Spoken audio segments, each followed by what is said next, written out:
Well, it's Wednesday, and you all know what that means. As you know, New Japan has begun the road to the new beginning. As you probably can guess, we have preliminary matches involving title matches and, of course, special matches that will be taking place soon. So we will see how things will unfold. And then, of course, we have AEW Dynamite featuring the AEW World Tag Team titles on the line. Can Private Party successfully retain the belts against a team that likes to hurt people, the Hurt Syndicate? And then, of course, this rated R superstar Cope, it tends to take on Death Rider's Pac. So we will see how things unfold in that world as well. But first things first, we're going to be reviewing two back-to-back events from Tokyo Pro Wrestling with New Year Circuit, with some interesting matches as well. But one of them features a number one contendership battle royale for a shot of the Princess Championship. So we will see how that would progress. And then, of course, we cap up our episode with some news updates to give you guys updates on what's been happening in the world of pro wrestling, such as what events the promotions are thrown out, who's booked, what matches are set, including developments that are happening in the world of pro wrestling as we speak. So, let's get ready for another episode of Deleted Wrestle Zone.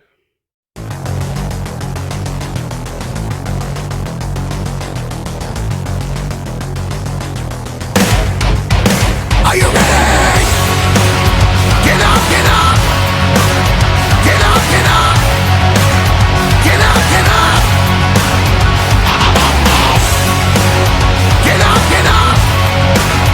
Get up, get up! Get up, get up!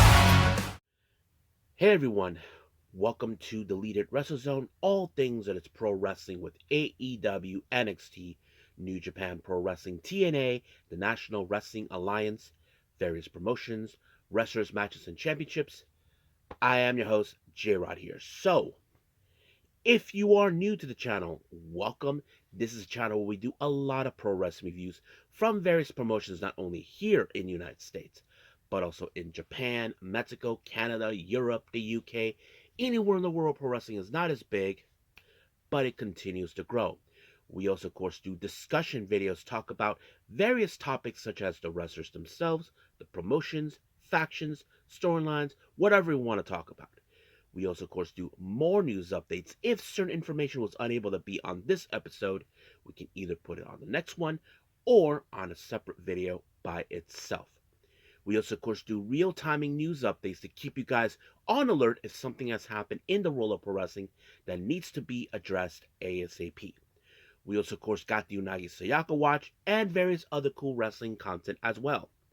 So if you like what you see, please subscribe to us or click on that subscribe button. You'll be getting a lot of daily reviews and other cool wrestling content as well. But if you like this episode, please give us a like on the like button or a nice comment in the description down below. Now, all introductions need to be said. I believe it's time to, of course, warp speed ahead. So let's begin, of course, with Tokyo Pro Wrestling with New Year's Circuit that took place on the 11th of January.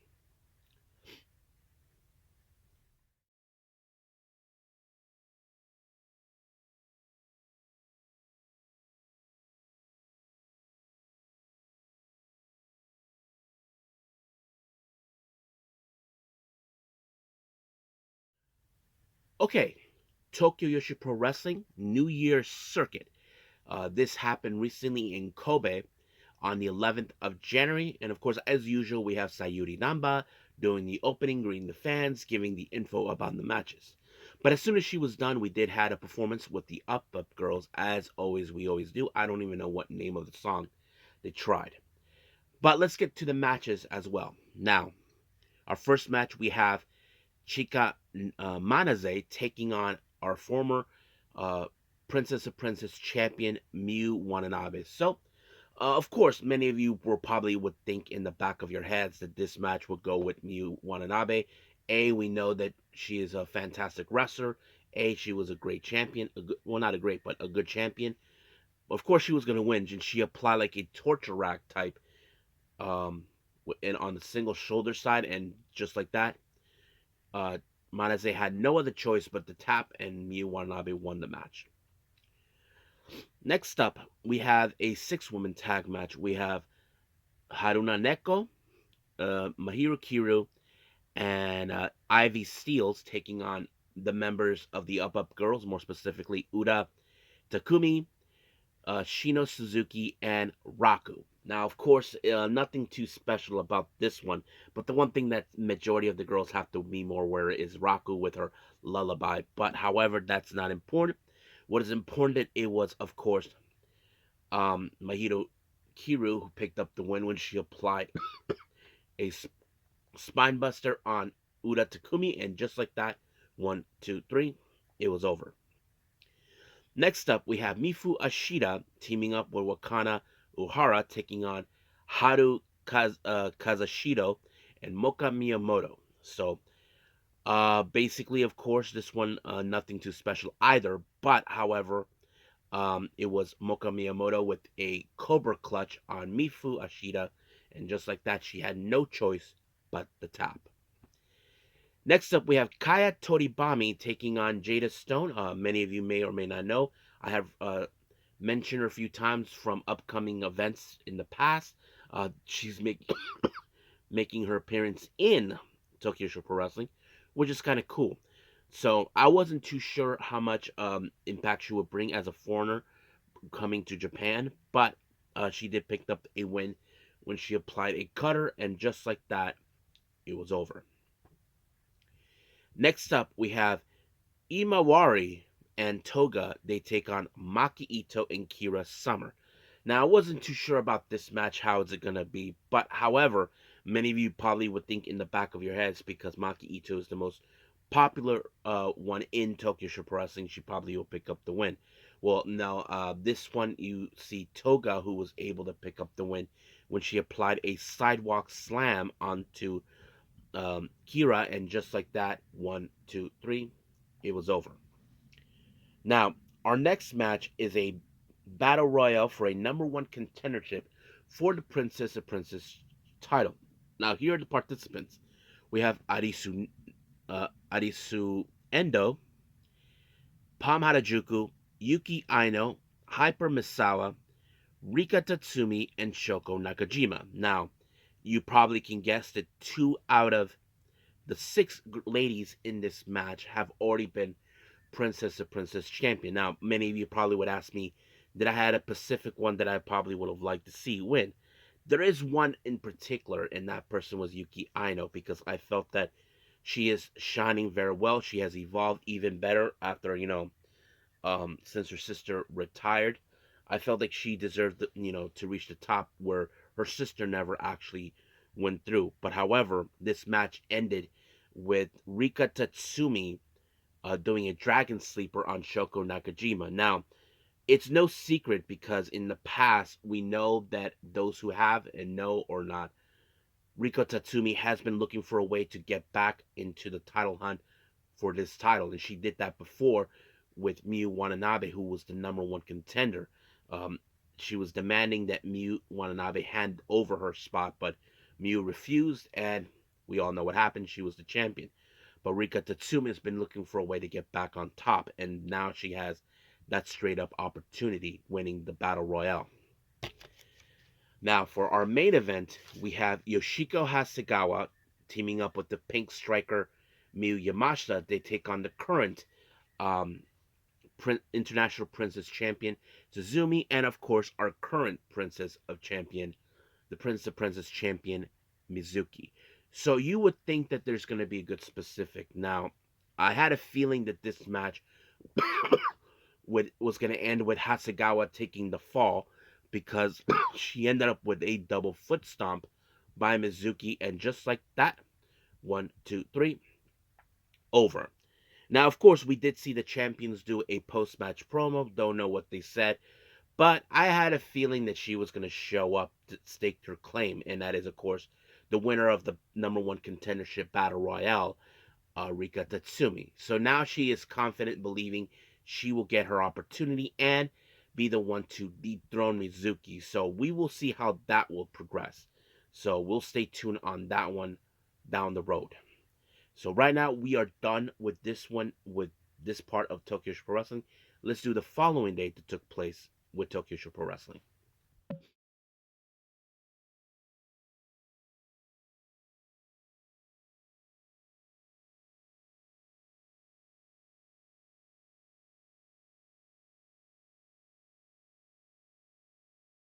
Okay, we continue with more with Tokyo Pro Wrestling with New Year Circuit. This took place on the 12th of January in where? Oh yeah, in Yokoyama. Now, those who know this or not, this is the hometown of Yuki Aino and her sister Nonaka Temna. Many of you probably know she retired about 2 years ago. But it's no secret whenever they're in town, Nonaka Temna will stop by and say hi to everybody, you know. And of course, many of you may know this or not. Nonaka Temna is now a mom, and I made that report a while back. So I wouldn't be surprised that everybody in the entire roster will love to see her baby. So that's something I know that happened. Of course, Yuki Aino is in the main event in case anybody asks. But as usual, the show opened up with Sayuri Namba doing her usual thing, and then of course the Up girls doing a straight up performance. Now let's jump into the matches. Our first one we have Chika Manaze taking on Mifu Ashida. Wasn't too sure exactly where this was going to go. A part of me would have thought that Chika Manaze would have had the opportunity to pick up the win, but no, it was Mifu Ashida who actually picked up the win when she applied a very German suplex hold where you lift up the person for a bit of a shorter a duration type, and just like that, 1, 2, 3, it was over. Next up, we have Ivy Nile and Kira Summer taking on Shino Suzuki and Arisu Endo. Now, I wasn't too sure either, but in the back of my mind, I know that there's certain elements when it comes to certain wrestlers. I mean, Ivy Steele, she is a rookie, and she's like the least experienced, but she does have a bit of the powerhouse type in the entire in her stature. But as for Kira Summer, I wasn't too sure exactly. But she was the one who picked up the win in this match when she applied a Samoan drop onto Shino Suzuki, and then 1, 2, 3, it was over. Next up, we have Pam Juku and Raku taking on uh, Haruna Neko and Hyper Misawa. Now, of course, when it comes to Pam Juku, you know you can't stand her childish ways, but that's who she really is. But in the end, it was Raku with a Dr. Yellow onto Neko, and just like that, 1, 2, 3, it was completely over. Next up, we have Kaya Toribami teaming up with Yoshiko Hasegawa taking on Koga and the current International Princess Champion Zuzumi. Now, of course, it's no secret if the opponent able to pin Suzumi, there is of course the opportunity to cash in a chance for the International Princess title. But it seems that did not happen because it was Hasegawa with a Meteora onto Koga that picked up the win. 1, 2, 3. Now I don't know if Hasegawa can, cash in that opportunity, but we will see. I mean, nothing happened afterwards. No post match regarding about it. Now our next match we have Ura Takumi and Miyu Watanabe, the Up Girls, teaming up with Jada Stone, taking on Maki Ito, Moka Miyamoto, and Mahiro Kiro. Now, what you guys don't know what happened is, many of you know this about Maki Ito. When it comes to her entrance, she does a little singing and dancing, but apparently there was a malfunction during that time, so the music just went off. And of course, it was like a sad moment for everybody who just wanted to hear her sing and dance, but I don't know what happened. But of course, they did the introduction as always. But let's get to the match. Now, I wasn't too sure where this is going to go, but Maki Ito picked up the win with a Texas Cloverleaf on Ura Takumi, and just like that, she just tapped out. My bad. So basically, Texas Clover's submission.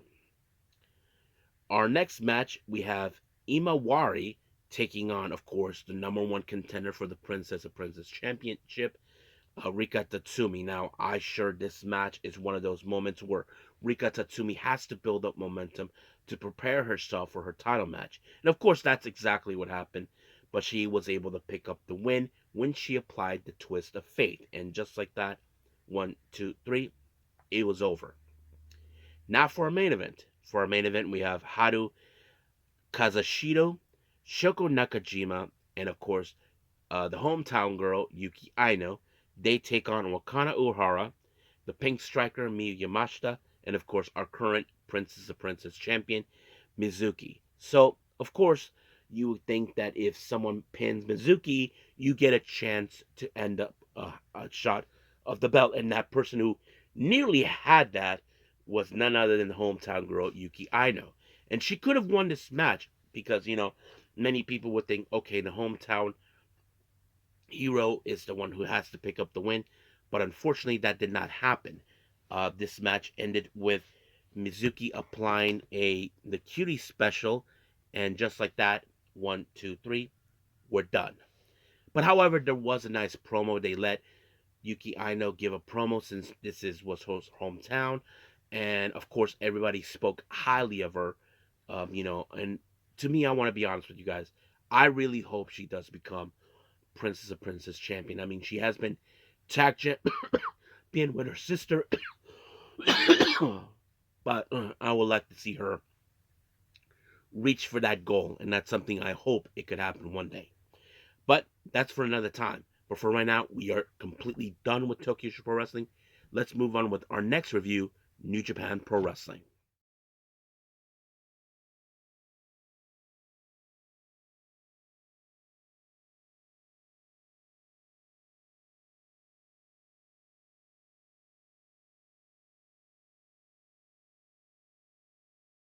Okay, the New Japan Pro Wrestling, the road to new beginning. This is their latest tour. It just started now. Let's begin with our first match. Our first match, we have Shoma Kato, the young lion, taking on, of course, the ace and the president of New Japan, Hiroshi Tanahashi. Now, of course, many of you would think in every capacity Tanahashi was going to win this one. But you got to remember, sometimes we could be surprised what a young lion can do. We saw that with Bolton Oleg, and he already impressed us so much. But Shomakato, he would have been that one guy who would have been that one who people would talk about. Man, he defeated the Ace, but that did not happen. But he ended up on the wrong side of the Texas Cloverleaf, and just like that, he tapped. So it was over. But I'm sure Tanahashi gave him some props, gave him some words of wisdom, but that's for another time, of course. Now, our next match, well, the House of Losers once again. We have Yoshinobu Kamaru, Sho, Yujiro, and Ren Narita. But as you all know, Sho, Yujiro, and Narita, these scumbags stole the never openweight six-man tag champions. They're declaring themselves the champions because they want their belts back because they're a bunch of crybabies. Yeah, we want these titles.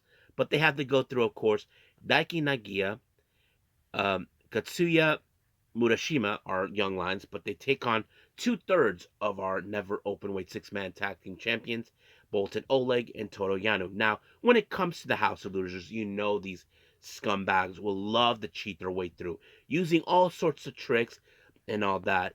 But unfortunately, of course, when it comes to young lions, they have to learn a lesson, and Yoshinobu Kanemaru actually brought that lesson to Nagia when he put him in a Boston Crab.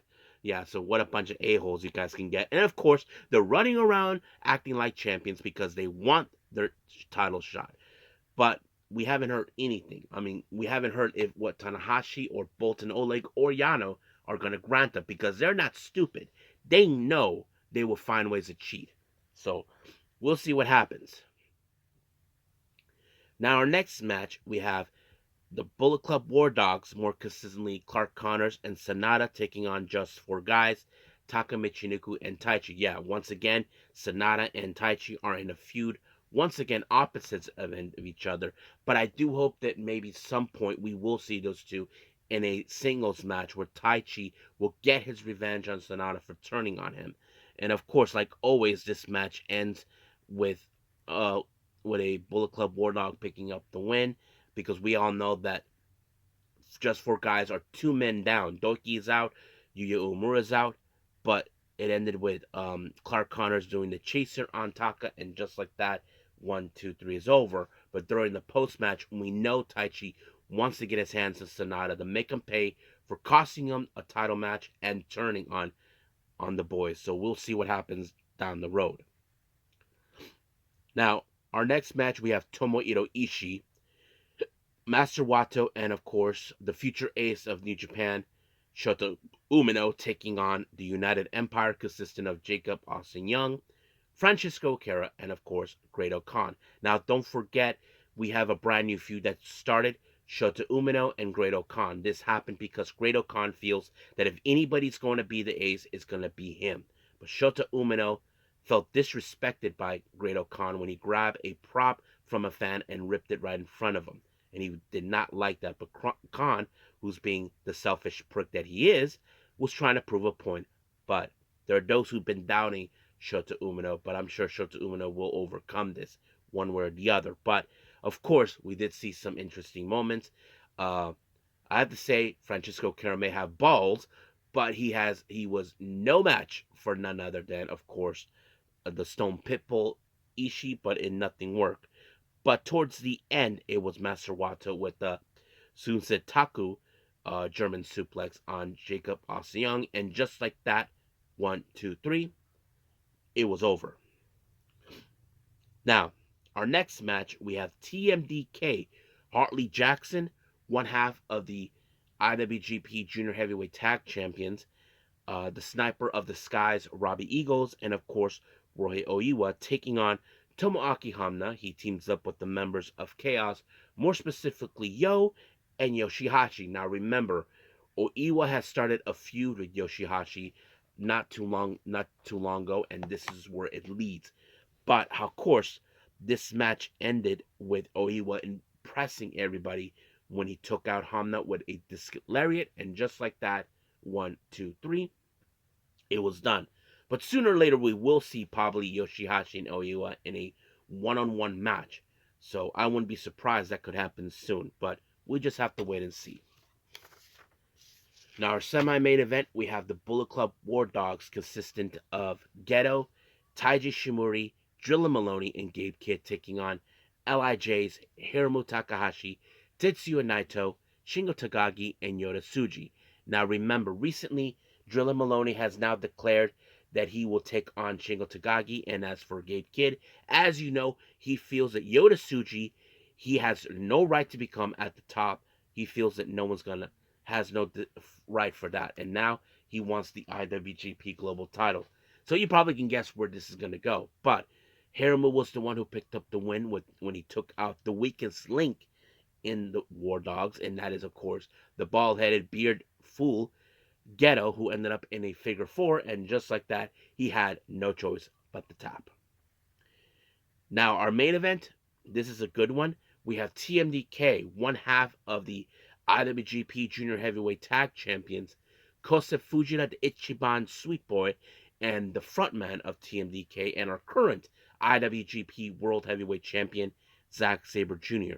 They take on our current IWGP Junior Heavyweight Champion, El Desperado, and the number one contender for the IWGP World Heavyweight title, Hiroki Goto. So you would think this is going to be a fantastic match. You probably wouldn't expect it. Now, what's surprising at the end, Goto did it. He pinned Zack Sabre Jr. in a crucifix, and just like that, 1, 2, 3, it's over. So you ask yourself, what will be the fate of Zack Sabre Jr.? We know he worked real hard to reach the top, and that's exactly what he did. But Goto, on the other hand, he is the Cinderella of this story. He has never won the big title, and this could be the opportunity that he needs. So we will see what happened. So we'll just have to wait. But for right now, we are done with New Japan. let's move on with our last review, and that is AEW Dynamite.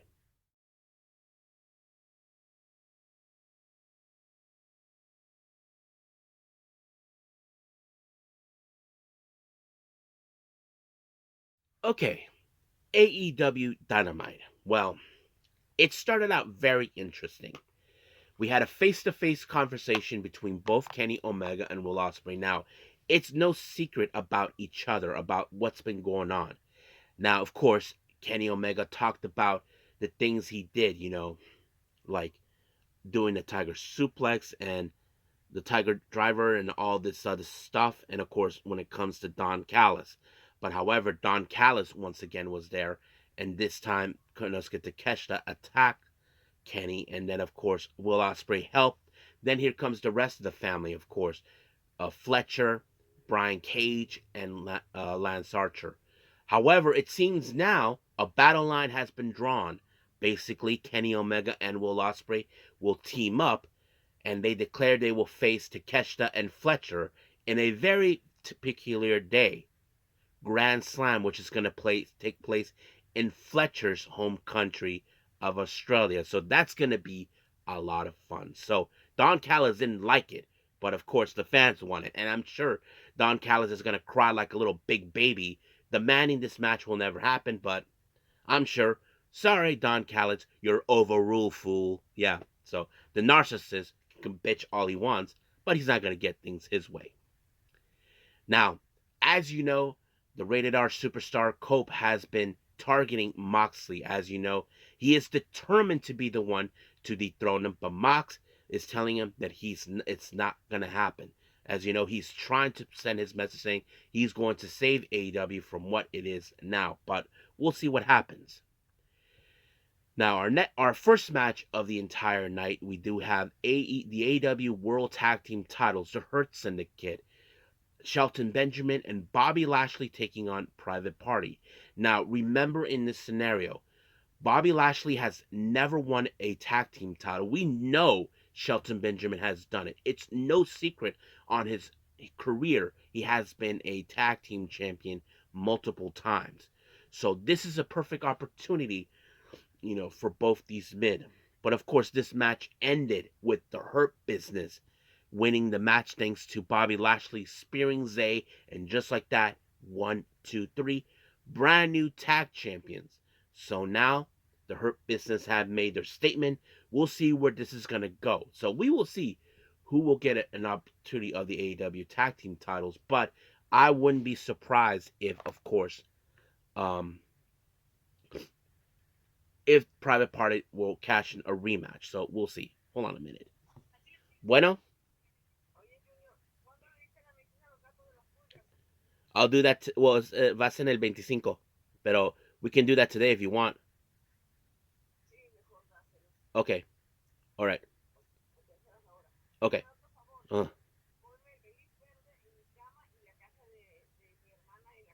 okay. Got it. Ya no. Nada. Tengo nomás ropa y las cosas, mis zapatos y mis toiletries. Voy a poner unos ahí y tengo los, tú sabes, other things. Y las cosas que de tío Mario. Okay. Bye. Yeah, yeah, yeah. Okay. Bye. Sorry, guys. As you know, I'm planning my trip, but that's not important. Now, going on, we did see an interview with, of course, Renee Paquette talking to Tony Storm. As you all know, Tony Storm is going back to Australia, challenging Mariah May for the AEW World Champion Women's World Title. However, she had a surprise visit from another fellow Aussie, Harley Cameron. Now, Tony Storm was telling her, "Hey, you should be having a match too. You're an Aussie. You should get a title match as well. Have a match." And of course, they were having something that was really interesting. They were talking in Aussie language. You all know when it comes to English, we don't understand maybe half or most of the time what Aussies say. So the Aussies would say. Not to be disrespectful. I mean, if I was in a conversation with a bunch of Aussies, if they spoke a different type of lingo that I don't understand, I'm like, good guys. So basically, it was great scenario. But it seems now that Harley Cameron is thinking of calling her shot for, of course, Grand Slam in Australia. So we'll see what happens down the road. Now, Jeff Jarrett, as you all know, he's been unhinged when it comes to MJF. As you probably can guess, what happened last week, well, he hasn't forgotten. But however, in the ring, he was doing his promo, talk about his history, and we all know he has one thing in his mind, is to get a shot of the AEW World Title. But of course, when it comes to the World Title, Jon Moxley does not want no one to challenge for the belt because he claims he's the one who calls a shot, not the challengers. But of course, Claudio told him that he would take him out. But sooner or later, we know what's going to happen. Jeff Jarrett, first he has to deal with, of course, MJF, then he'll deal with Claudio. Now, as you probably can guess, the Darling Tree are not happy with the results of that 12-man tag champion match that took place last weekend. Well, it seems that they have some unfinished business, but Big Bill decided to take on Powerhouse Hobbs. So that's going to be interesting to see. Now, MJF does his little promo as usual, talks about Jeff Jarrett and all this other stuff, but we'll see what happens towards it. But however, we jump into a match with Hangman Page and a guy named Rusty. Well, you all can guess that this match ended with Hangman when he applied a lariat, and just like that, 1, 2, 3. But however, Christopher Daniels showed up and said some things like giving some piece of something. I don't know. But we'll see. Now, Mercedes Moné, as you know, she is now a multi-champion. She's the current TBS champion, New Japan Strong Women's champion, and now the Rev Pro Undisputed British Women's champion. However, it appears someone has called their shots for the Grand Slam, and that is none other than Harley Cameron. However, Mercedes Moné tells her, nope, it's not going to happen because you haven't done anything. But we'll see. I mean, I'm sure Harley Cameron's going to drive her crazy over that, but we'll see. Now, our next match, it's no secret these two have bumped into each other multiple times. Jamie Hayter versus Julia Hart. I have to say, it was a pretty good match. I wasn't going to lie. I mean, the last time Julia walked away when she applied a mist, and of course, won that. But it was Jamie Hayter who picked up the win by applying the Haterade, and just like that, it was over. However, of course, Jamie Hayter gave her some props saying, that she is a tough bitch, and she's telling her that that she and her friends don't need leaders. So we had that same kind of discussions with Edge and of course Will Ospreay. So we'll see where that goes. Now, we did see, of course, Swerve Strickland earlier. I think I might have missed the match. Hold on, let me look at my notes again. Yeah, we have Swerve Strickland versus AR Fox. Well, it was a pretty good match, but Swerve actually won the match by applying the Surf Stomp. But however, during the post-match, Ricochet, as you know, he has threatened Prince Nana and telling Ricochet after what happened because Nana whacked him with the chair last week, not giving a chance to speak. But now Swerve, in the other hand, he has done. So he wants to murder him in every way possible. So we'll see what happens. Now, an interesting video, like a vignette involving Buddy Matthews, Brody King, and Julie Hart. Now they're saying that they had a voice, and now that voice is gone. And they're saying that, they don't need leaders. But I think this is what I'm thinking, guys. If you guys remember, in the last episode, I actually put out on the news updates that Brody King has filed a trademark, Cerberus, which is the Greek mythology of a three-headed dog. So I asked myself this question: is that the name of their group now? Because you look at Buddy Matthews, Brody King, and Julia Hart. Are there going to be that faction where there ain't no leaders because it's a three-headed dog type? I don't know, but we'll see what happens. Now, our main event, we have the Rated R superstar Cope taking on Pac. Well, it was a pretty good match, but however, it was Cope with the TKO cutter, and just like that, it was over. But however, Cope was alone apparently when Death Rider sent a message. They kidnapped FTR and they tied him up, but however, they took out the Rock and Roll Express with a concerto because Moxley, as I said, he does not want no challengers. He want people to get the message. They're saying, you don't call the shots, I do. That's what he wants people to get, but it's not going to happen. So Cope did everything in his power to fight alone, but nothing was working until Jay White showed up. As you know, he has a beef with the Death Riders. But however, things did not go according to plan for him because of the numbers game. So we will see what happens down the road with, of course, with the Death Riders involving Rated FTR and Jay White and their enemies. So that is something we will pay attention very, very closely. But as of right now, we are done with, of course, with our reviews. Let's move on with our last and final things, news updates.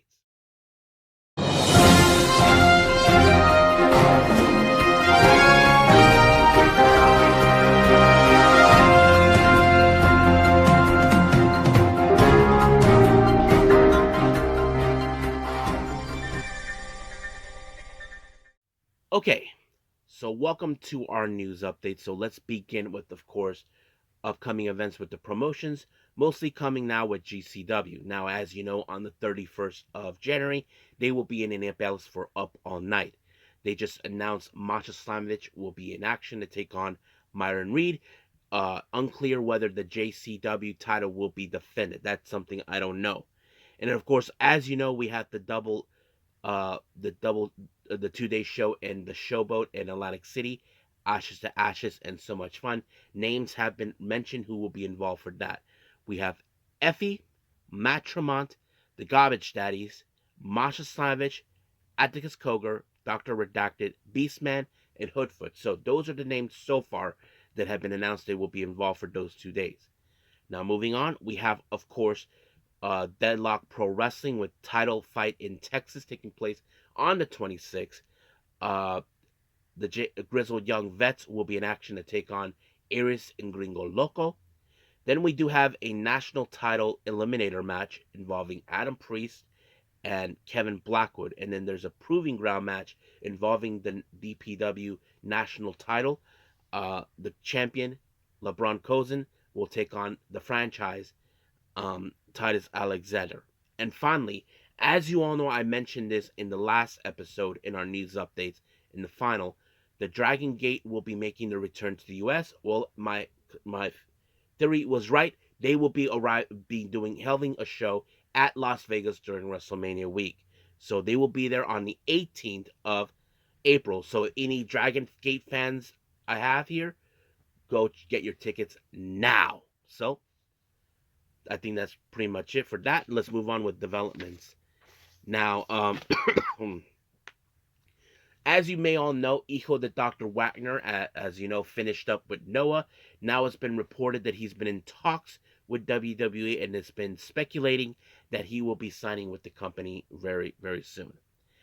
Anthony Bowens had filed a trademark recently, and he calls it the Pride of Pro Wrestling.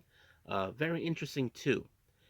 Now, Byron, Tom Pestock, formerly known as Baron Corbin, has filed trademark 2 called Bishop Die.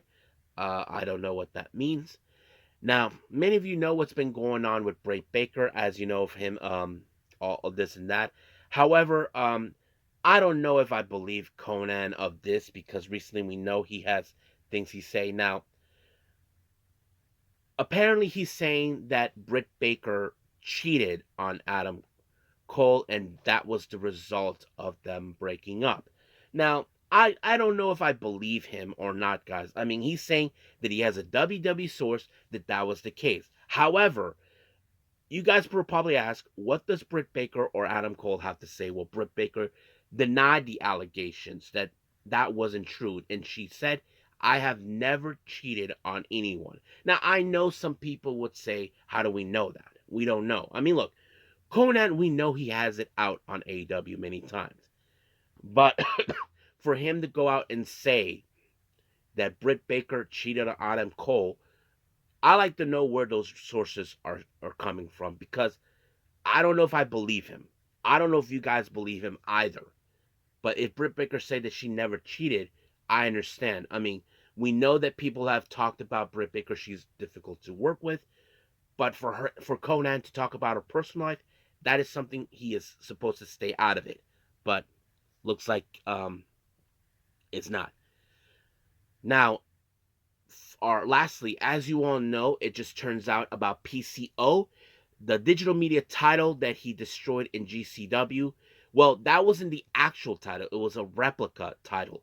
And the actual one, TNA does have, of course, the real possession. But it turns out the reason for that whole scenario, what he did, was because PCO was furious with the fact that TNA refused to extend his contract or renew it, however you want to see it. And that's led to what happened. So it was his way of venting his frustrations. I mean, I don't blame him, guys. If you were planning to stay with the company and you hoped that they were going to re-sign you, well, looks like it wasn't going to happen. But I get it. And of course, there have been talks that TNA are going to have him drop the belt on TNA this Thursday. Hopefully, I think that's tomorrow, but we'll see. I'm looking forward to see what's going to happen. I mean, I will stick to close more with PCO on the situation and everything else. So I think that's pretty much it what we have for now. But let's end things here and call it a day. Well, I hope everybody enjoys this episode. Coming up, as you probably know right about now, by the time this video is out, I'll probably be on my way on my road trip to Guaymas to visit family. You probably saw that phone call. It's because regarding of that too. But however, like I said, I will not be uploading any videos throughout the entirety of the week until I come back on Monday. So I will be doing the reviews. I will record the reviews and upload them when I come back. And I feel that is the proper way. And I was considering when I come back on Monday to give myself some time off. So I will remind more to you guys when on the way back. So I feel like I owe that to all of you, and we'll see how that will roll up. But for now, we'll leave things like that as it is. So until then, I will see you guys in the next DWZ time, same DWZ channel. I must bid all of you adieu. So, goodbye. Mwah. And have a nice day. Bang.